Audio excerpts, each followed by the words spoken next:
Yo, what's up guys? Dave here, and today I got a real good video for you. What I'm actually going to do today is install for my camper. I'm going to install essentially a pedestal hookup so that I can run the RV like we're at a campsite. So I'm going to just kind of go over quickly and explain to you what we got. But basically, if you have electrical experience,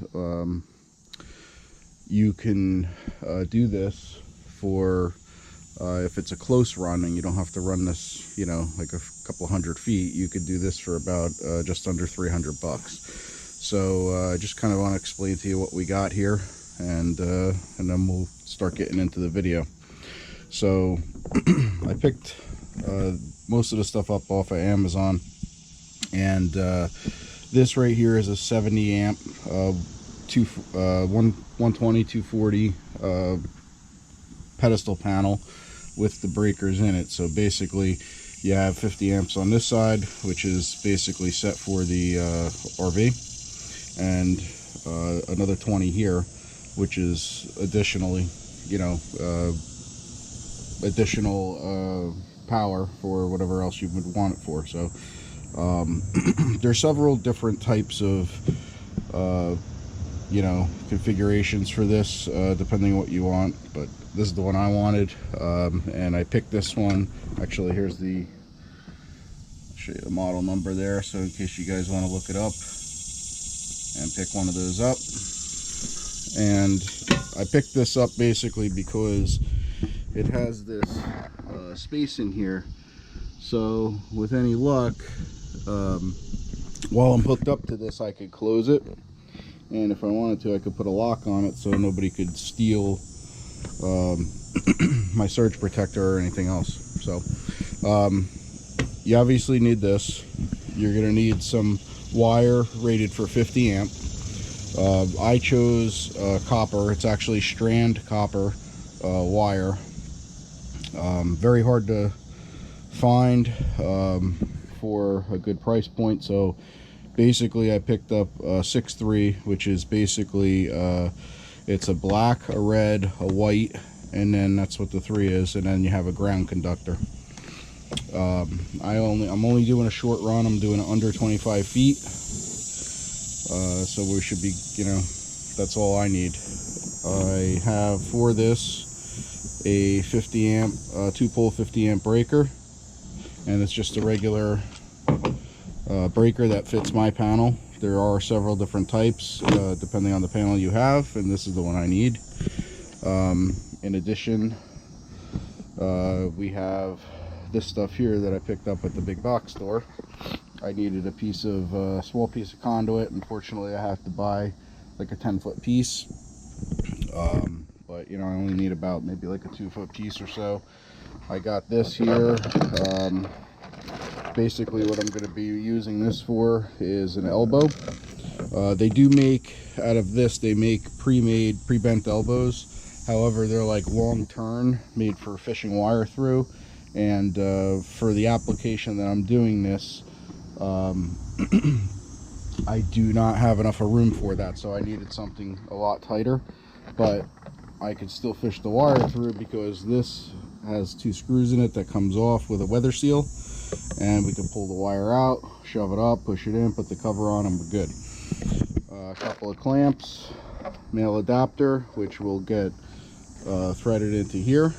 That's the bottom of the pedestal, and we got some of the PVC gray glue, so we can glue everything up and waterproof it, and the 12-2 wire. And the 12-2 wire is for the 20 amp receptacle here. So right now I have an open breaker an open 20 amp breaker in my panel, and that's what I'm using that for. That's why you don't see a 20 amp breaker here.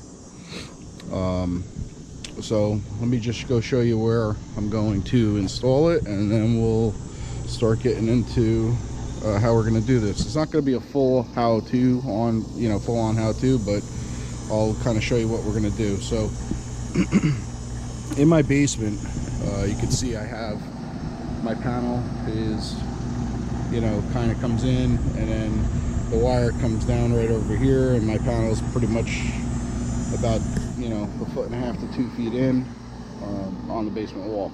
So we're going to basically run it from here to right about here. We're probably going to come out somewhere in here, and I'm going to run it up. I'm thinking, maybe about this height, somewhere is about 3 feet or so off the ground. This way it gives enough room for the surge protector so it's not hanging on the ground. And I think we should be good. It's not a super far run. It's only about maybe 10 to 15 feet, and we'll see how that runs, how that works.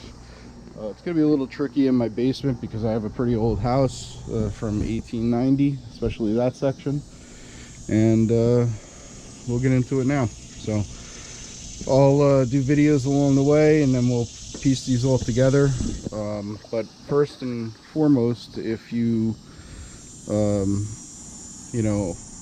if you don't know anything about electric, you really need to be contacting an electrician, because you are going to be working inside the main panel, and it could be very dangerous if you don't know what you're doing.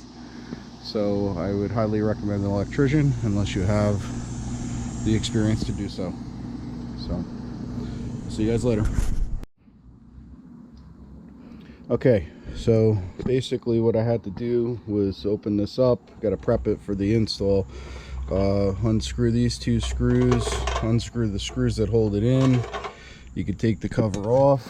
Just gonna get it up for now, and basically you can see everything is pre-wired in here. So what we're gonna do is we're gonna pop a section of this out so that the male adapter can fit into it, and then we're going to fasten that, and then we're going to, we got 2 pipes. We got a longer one and a shorter one. Now what's going to happen is the shorter one is going to go into the hole. This is going to get glued on, and then this other pipe here is going to also get glued on, and then the male adapter is going to get mounted up there. So let me do that. I'll show you how we got it all set, and I'll be back. All right guys, so got this all glued in. You can see clamped in. It's pretty solid. Now we're going to silicone it up. We're going to get some silicone up in here around the male adapter, top and bottom, around here on both sides, and should be sealed up pretty well. And we're gonna run some wire. What I'm gonna do is I'm gonna feed the wire through this way, and I'm gonna push it down into the basement, and then I'm just gonna extend it out the driveway, just so I can pull it straight, pull it to where I need it, down over here to the panel. It's roughly about 10 feet away or so. And we're gonna put the other end through here, come up, and this is all pre-wired. As far as the panel itself, we just got to supply the power to it. So this is a neutral terminal, which is pre-wired, and that's the ground terminal, which is also pre-wired. So we're going to wire the 2 hot legs, and how you do that. And this is also pre-wired to the breaker, which you can see right in here. What we're going to do is, as the wire comes up, this is going to be the 50 amp wire. We're going to kind of come around, and one is going to go into here, whether it's the black or the red wire. It really doesn't make a difference. And then the other black or red wire is going to go onto this side, and that should be that should be all we need to do for that. And the white wire is actually going to get attached to this neutral block, so we're going to unthread. Let's see here. Yeah, so I guess you could do it a couple of different ways. What we're going to do is we're going to, okay, there's a terminal. There's actually terminals on the top and the bottom. So what we're going to do is we're going to unthread one of these, push it through, tighten the white down. That'll be the neutral block. And this one back here is going to be the ground. Sorry, big fat hand in the way. This one here is the ground. So we're going to attach the ground to that. That'll complete the ground to the panel once we hook up the breaker and hook to the ground and neutral terminal in the panel. This box will also be grounded because it's attached to the metal. This way, when or if we touch this, we should not get shocked. If you do, that's a big problem, and again, I recommend calling an electrician if you don't know exactly what you're doing. Alright guys, so I got this pretty much set here. We ran our 2 wires in here, and basically what I'm doing is changing. My original idea is thinking about this, and I kind of want this to only go through the one breaker, which is down in the panel. This is a GFI. So the main breaker will be in the panel. If it trips, I'll have to go downstairs, but it's not really a big deal. So what I did was I took this wire out. The wire did go to here, and then the neutral went up to here, but I don't want that to go through. So I'm gonna get a cover. This way we can remove this breaker completely and put it over here, so that it's just a cover for that, and there won't be any breaker there. Then the only breaker inside this panel here will be this 50 amp. Right now I don't have that, so I'm going to leave this in, but you can see there's no wire hooked up to it. So whether you flip this on or off, whether there's power hooked up to it, it's not going to matter. Right now I don't have anything hooked up in the downstairs panel, so there's no power going to any of this. So if I flip this on or off, it doesn't really do anything right now because there's nothing hooked up in the panel. So I just wanted you guys to kind of see how I have this hooked up right now. Our 20 amp wire, 12 gauge wire for our 20 amp breaker is run directly from the panel breaker, for the breaker in the panel, up through into this conduit and right to the back of the outlet. It's on the line side. That's the one you're supposed to supply it.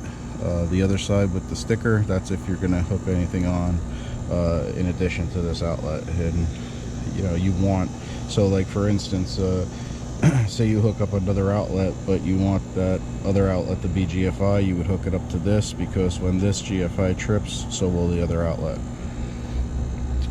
So that's it. And then I put some electrical tape here just in case if we ever pull this out while it's live for some reason and this hot touches anything in here that's metal, it will not arc and give us a shock. So I'll be back in a little bit. Yeah, what's up guys? Alright, so this is a like I said, a pretty old basement, and it's hard to see, but let's see if I can get a line on it. And over there, just above that white insulation, is the entrance point, and we run through here, and you know, that's the wire for the 50 amp. This is the 12 gauge for the 20 amp, and we're running inside the panel here, and we have the ground. It's kind of hard to do, sorry, very dark down here and not very good lighting. So we got the neutral terminal there, so we're going to hook up the ground and neutral to the neutral terminal, and that space right in there. is where the 2-pole 50 amp is going to go, and that'll give us power. Then what we're going to do is we are going to figure out which one is the outside pooled GFI, which looks like, let's see, 1 2 3 4 5 down. So we're looking at 1 2 3 4 5, so it should be this one here at 20 amp. We're going to probably take that out and hook up our yellow 12 gauge to that, and we should be good. So I'll see you in a bit. Alright guys, here's the moment of truth. Everything's hooked up, power's on down in the breaker box.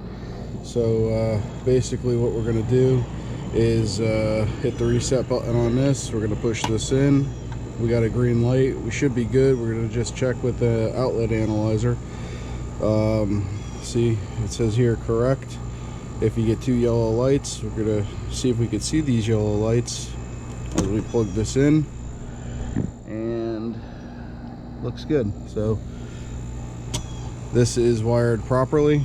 What we're going to do now is we're going to test our 50 amp. So how we're going to do that today is we're going to plug our surge protector into it, just like you would at a campground. Okay, and we're going to turn it on.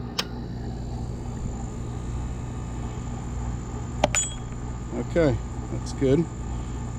That noise you heard was the security ring just fell down. So what we're going to do is, this is the Bluetooth model.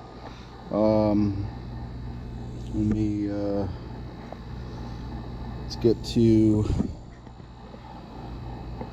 our watchdog here. We're going to list it. We're going to connect. Okay, so line 1 is 122 volts. Line 2 is 121. So what that's telling me is we're good to go. So we can hook this up, and the RV will be powered by 50 amps, just like at a campground, and we're in good shape. So right now we're going to turn this off. Okay, you see that went off, and we're going to plug the camper in, and we should be good. Alright, so that's how I hooked up this 70 amp.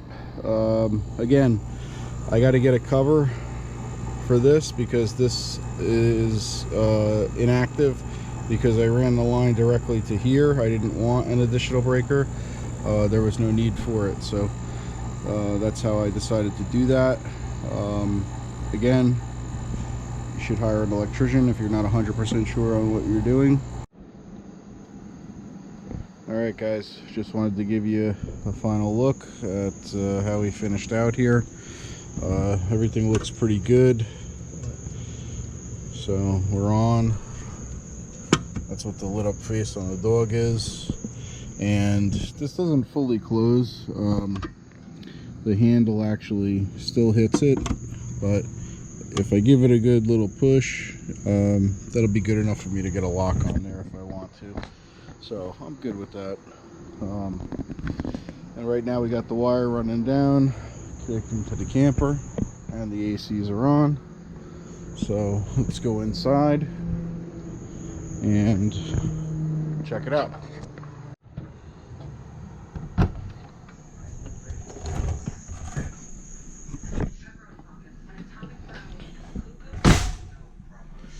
Alright guys, so we are at 70 degrees, cool high auto.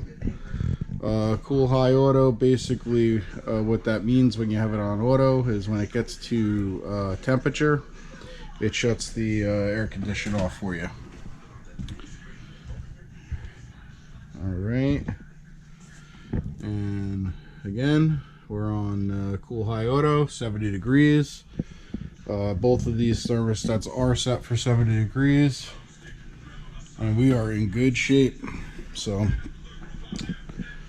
all right, that's a wrap. It's nice and comfortable in here, and I'll see you guys on the next one. I hope you enjoyed this one.